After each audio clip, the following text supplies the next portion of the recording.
الرجيم بسم الله الرحمن الرحيم آمنوا بالله ورسوله وأنفقوا مما جعلكم مستخلفين فيه فالذين آمنوا منكم وأنفقوا لهم أجر كبير وما لكم لا تؤمنون بالله والرسول يدعوكم لتؤمنوا بربكم وقد أخذ ميثاقكم إن كنتم مؤمنين هو الذي ينزل على عبده آيات بينات ليخرجكم من الظلمات إلى النور وإن الله بكم لرؤوف رحيم وما لكم ألا تنفقوا في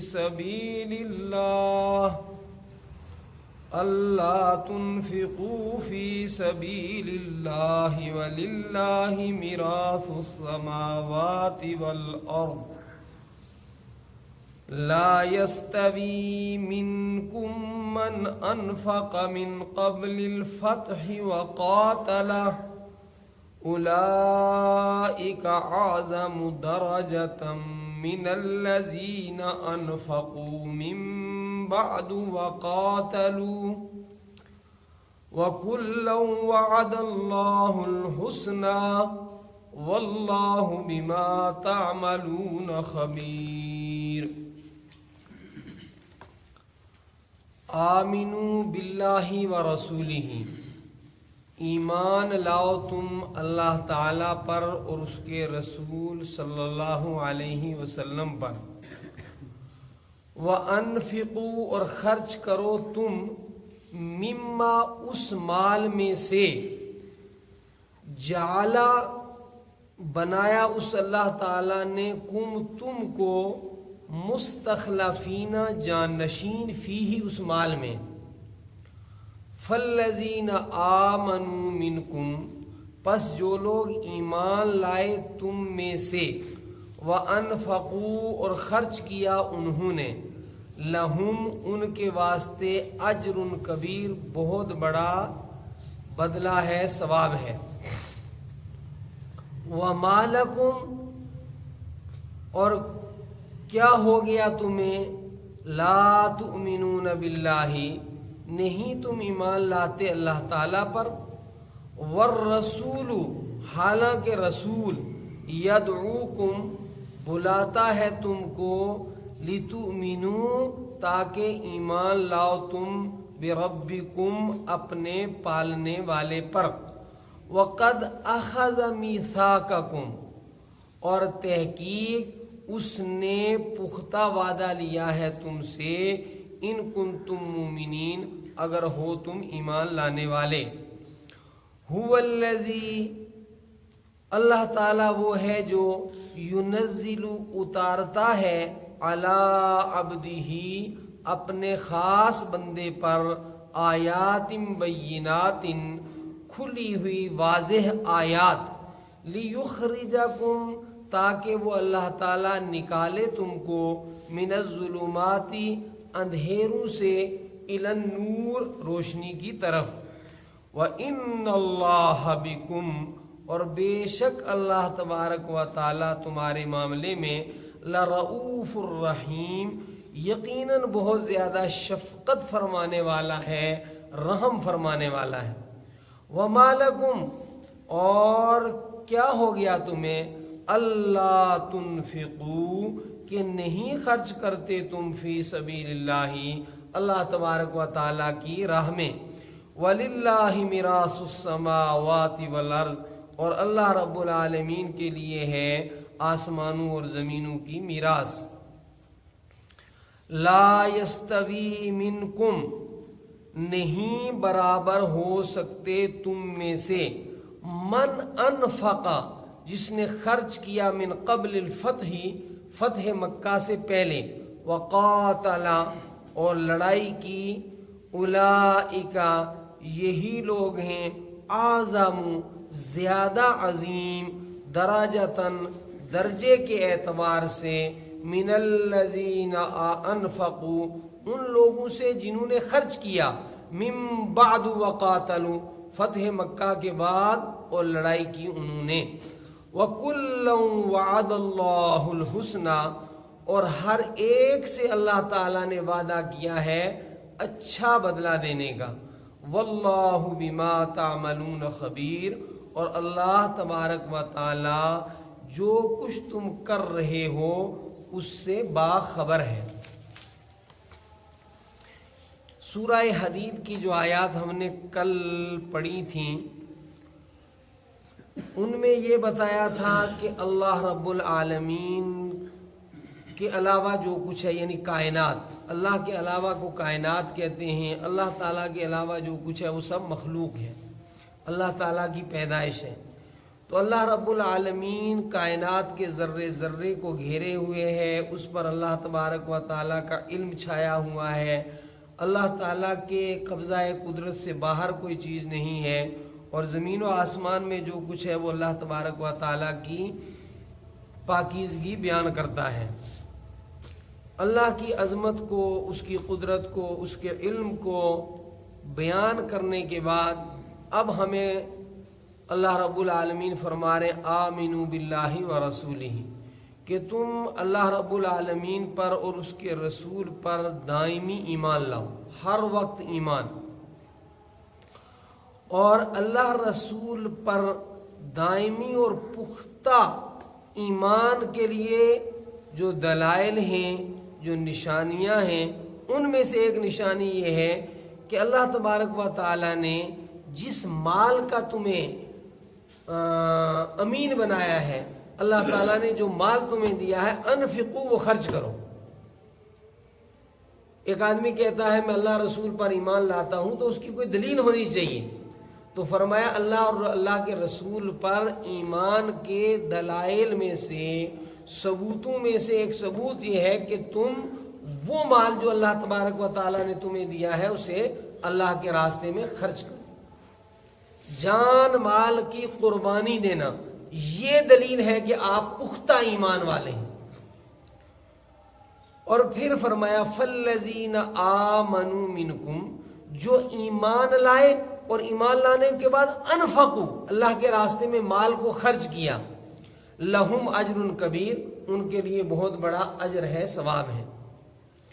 اور اس کے بعد فرمایا کہ تمہیں کیا ہو گیا، تم اللہ تبارک و تعالیٰ پر ایمان نہیں لاتے، حالانکہ رسول اکرم صلی اللہ علیہ وسلم تمہیں تمہارے پروردگار پر ایمان لانے کی طرف بلاتے ہیں، اور بلاتے ہی نہیں وَقَدْ أَخَذَ مِيثَاقَكُمْ إِن كُنتُم مُّؤْمِنِينَ تم سے اس نے پختہ وعدہ لیا ہے۔ اس آیت پر مفسرین کی دو مختلف آراء ہیں۔ بعض حضرات فرماتے ہیں کہ اس میثاق سے وہ وعدہ مراد ہے کہ جو ارواح سے لیا گیا تھا، الستو بربکم، تو وہ یاد دلا رہے ہیں کہ اللہ رب العالمین کے پاس تم وعدہ کر کے آئے ہو کہ اللہ تو ہمارا رب ہے، اور پھر دنیا میں آ کر اللہ کی ربوبیت کو بھول گئے۔ بعض مفسرین نے فرمایا کہ نہیں، چونکہ آگے ہے ان کنتم مومنین، تو اس اخذ میثاق سے یعنی یہاں وعدہ جو پختہ لیا گیا اس سے وہ وعدہ ہے کہ جو رسول اکرم صلی اللہ علیہ وسلم نے اہل ایمان سے بیعت لی تھی کہ حالات کیسے بھی ہوں، تنگی ہو یا فراخی ہو، غربت ہو یا مالداری ہو، خوف ہو یا امن ہو، ہر حالت میں تم اللہ رسول کی اطاعت کرو گے، تو اس سے رسول اکرم صلی اللہ علیہ وسلم نے جو اہل ایمان سے بیعت لی تھی وہ بیعت مراد ہے۔ اس کے بعد فرمایا هو الذی ينزل علی عبدہ آیات بینات اللہ تعالیٰ وہ پاک ذات ہے جس نے اپنی قدرت کاملہ سے، رحمت واسعہ سے اپنے بندے، اور میں نے ترجمہ کیا تھا بندہ خاص، جناب رسول اکرم صلی اللہ علیہ وسلم پر بہت واضح اور کھلی ہوئی آیات نازل کی. نازل تو کس پر کی؟ رسول اکرم صلی اللہ علیہ وسلم پر. کیوں قرآن نازل کیا؟ صرف ختمات پڑھنے کے لیے؟ کوئی تعویذ بتی کا دھندا کرنے کے لیے؟ نہیں. لِيُخْرِجَكُم مِّنَ الظُّلُمَاتِ إِلَى النُّورِ، تاکہ اس قرآن حکیم کے ذریعے، قرآن حکیم کی تعلیمات مقدسہ کے ذریعے اللہ تعالیٰ انسانوں کو اندھیروں سے روشنی ملائیں، ظلم کے اندھیرے سے انصاف کی روشنی ملائیں، بے حیائی کے اندھیرے سے حیا کی روشنی ملائیں، تو جہالت کے اندھیرے سے علم کی روشنی میں لائیں. تو نزول قرآن کا مقصد جو ہے وہ انسانوں کی رہنمائی ہے، انسانوں کی تربیت ہے، انسانوں کو علم دینا مقصد ہے، عدل دینا مقصد ہے، امن دینا مقصد ہے، خوشحالی دینا مقصد ہے، حیا دینا مقصد ہے. لیخرجکم، تاکہ اللہ تبارک و تعالی ان آیات مقدسہ کے ذریعے، جو آیات اللہ رب العالمین نے اپنے بندہ خاص محمد الرسول اللہ صلی اللہ علیہ وسلم پر نازل فرمائی ہیں، ان کے ذریعے اللہ اندھیروں سے روشنی کی طرف نکالیں. اور یہ بھی یاد رکھیں کہ الظلمات جمع لائی ہے اور النور واحد لایا ہے، کہ روشنی ایک ہی ہے اور اندھیرے بہت سارے ہیں. اور یہ اللہ رب العالمین کا احسان ہے. وَإِنَّ اللَّهَ بِكُمْ لَرَؤُوفٌ رَحِيمٌ.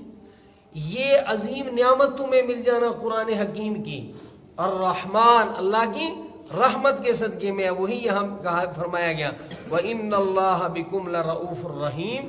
اللہ رب العالمین بڑی شفقت فرمانے والا ہے. یہ اس کی شفقت ہے، اس کی مہربانی ہے کہ وہ ہمیں قرآن حکیم سننے کی توفیق عطا فرماتا ہے، قرآن حکیم پڑھنے کی توفیق عطا فرماتا ہے. ورنہ کہاں یہ منہ اور کہاں مسور کی دال، کہاں اللہ کا قرآن اور کہاں ہم گناہ گار. وَمَا لَكُمْ أَلَّا تُنْفِقُوا فِي سَبِيلِ اللَّهِ، کیا ہو گیا تمہیں اللہ رب العالمین کے راستے میں تم خرچ نہیں کرتے کھل کر کے؟ وَلِلَّهِ مِرَاثُ السَّمَاوَاتِ وَالْأَرْضِ، اور اللہ ہی کے لیے ہے آسمانوں اور زمینوں کی میراث. یاد رکھیں امام احمد بن حنبل رحمۃ اللہ علیہ نے نقل کیا ہے، عبداللہ ابن شخیر رضی اللہ تعالیٰ عنہ ایک صحابی ہیں، وہ رسول اکرم صلی اللہ علیہ وسلم کی خدمت مبارکہ میں حاضر ہوئے. فرماتے ہیں اللہ کے رسول صلی اللہ علیہ وسلم اس وقت فرما رہے تھے الہاکم التکاثر یقول ابن آدم مالی مالی وہل لک من مالک الا ما اکلت فافنیت او لبست فابلیت او تصدقت فامزیت. یقول ابن آدم، کہ انسان کہتا ہے مالی مالی، میرا مال میرا مال، وَهَلْ لَكَ مِن مَالِكَ، اور مال اس کا نہیں ہے، الا مگر ما اکلتا، جو تو نے کھا لیا، فَأَفْنَيْتَ، اور کھا کر کے فنا کر دیا، او لبست فَأَبْلَيْتَ، یا پہن لیا اور پہننے کے بعد بوسیدہ کر دیا، او تصدقتا، یا صدقہ کیا، فامزیتا، اور اسے آگے آخرت میں بھیج دیا. یہ تین مال کے حصے تیرے ہیں، جو کھایا تو نے کھایا اور کھا کر کے فنا کر دیا، یا پہنا اور پہن کر کے بوسیدہ کر دیا، یا اللہ کے راستے میں دیا اور قیامت میں وہ تیرے لیے ذخیرہ ہے. اس کے علاوہ جو مال ہے وہ تو کسی اور کا ہے. کل یہ مال کسی اور کے پاس تھا، آج ہمارے پاس ہے، اور آئندہ کل بھی کسی اور کے پاس ہوگا. اور بعض اوقات تو یہ ہوتا ہے کہ جس کو اللہ تعالیٰ نے اول مرحلے میں مال دیا تھا، وہ کنجوسی کی وجہ سے اسے اللہ تعالیٰ کے راستے میں خرچ نہیں کرتا، حالانکہ مال اس نے کمایا. اور اس کے آگے جو جانشین ہوں گے، جن کی طرف یہ مال منتقل ہوگا، وہ اللہ رب العالمین کے راستے میں اس کے کمائے ہوئے مال کو خرچ کر کے سعادت مند بن جائیں گے. اور اس نے جو ہے یہ جوڑتا رہا، اور یا وہ اس مال کو برائی میں لگا کر اس کے ذریعے اس کے لیے وبال کا باعث اور ذریعہ بنیں گے. تو فرمایا اللہ تنفقوا فی سبیل اللہ، کیا ہو گیا تمہیں، تم اللہ کے راستے میں خرچ نہیں کرتے. وَلِلَّهِ مِيرَاثُ السَّمَاوَاتِ وَالْأَرْضِ لَا يَسْتَوِي مِنْكُمْ مَنْ أَنْفَقَ مِنْ قَبْلِ الْفَتْحِ وَقَاتَلَ. یہاں یہ بتا رہے ہیں کہ وہ لوگ جنہوں نے فتح مکہ سے پہلے کے حالات میں مال خرچ کیا تھا اور فتح مکہ سے پہلے جو ہے وہ دین کے لیے قربانیاں دی تھیں، فرمایا وہ اللہ رب العالمین کے ہاں درجات کے اعتبار سے بڑے ہوئے ہیں. کن لوگوں سے؟ جنہوں نے فتح مکہ کے بعد خرچ کیا اور فتح مکہ کے بعد قربانیاں دی. اصل لوگ وہ ہیں جو بنیاد کے اندر قربانی دیتے ہیں. یہ دونوں برابر نہیں ہو سکتے، پہلے قربانیاں دینے والے اور بعد میں قربانیاں دینے والے. ہاں اس کا مطلب یہ نہیں کہ بعد والوں کا کوئی مقام نہیں ہے، ان کو نظر انداز بعد والوں کو بھی نہیں کیا جائے گا. اگر پہلے کچھ بنائیں اور بعد والے اس پر توجہ نہ دیں تو پہلوں کی قربانیاں بھی تو گئی، نظر انداز بعد والوں کو بھی نہیں کیا جا سکتا. وَكُلًّا وَعَدَ اللَّهُ الْحُسْنَى، اور ہر ایک کے ساتھ چاہے پہلے ہوں چاہے بعد میں، اگرچہ پہلوں کے درجات بڑے ہیں. جیسے رسول اکرم صلی اللہ علیہ وسلم نے فرمایا کہ طاقتور مومن کمزور مومن سے بہتر ہے، لیکن خیر دونوں میں ہے. بہتر تو طاقتور ہے، لیکن ایسا نہیں کہ کمزور کو آپ کہیں اس کی کوئی حیثیت نہیں. فرمایا کمزور میں بھی اللہ نے خیر رکھی ہے. تو اللہ نے اچھا بدلہ پہلوں کو بھی دینا ہے، بعد والوں کو بھی دینا ہے، لیکن پہلوں کا مقام اور رتبہ اللہ کے ہاں بلند ہے. واللہ بما تعملون بصیر، واللہ بما تعملون خبیر، اور جو کچھ تم کر رہے ہو اللہ رب العالمین تمہارے اعمال سے باخبر ہے.